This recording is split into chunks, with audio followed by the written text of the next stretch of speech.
সামুদ্ৰিক শাস্ত্ৰত আমি সপোনত যি দেখোঁ তাক লৈ বৰ্ণনা কৰা আছে।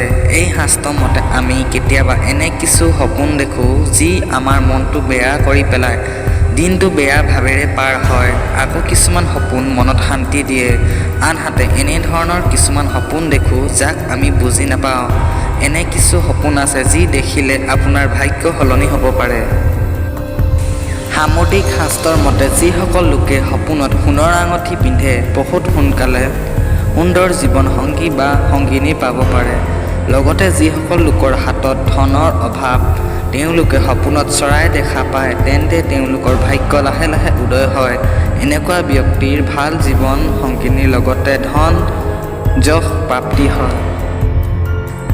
সপোনত যদি মন্দিৰৰ শংখৰ লগতে ঘণ্টাৰ শব্দ শুনা পায় তেতিয়াহ'লে আপোনাৰ অতি সোনকালে ধন প্ৰাপ্তি হ'ব পাৰে।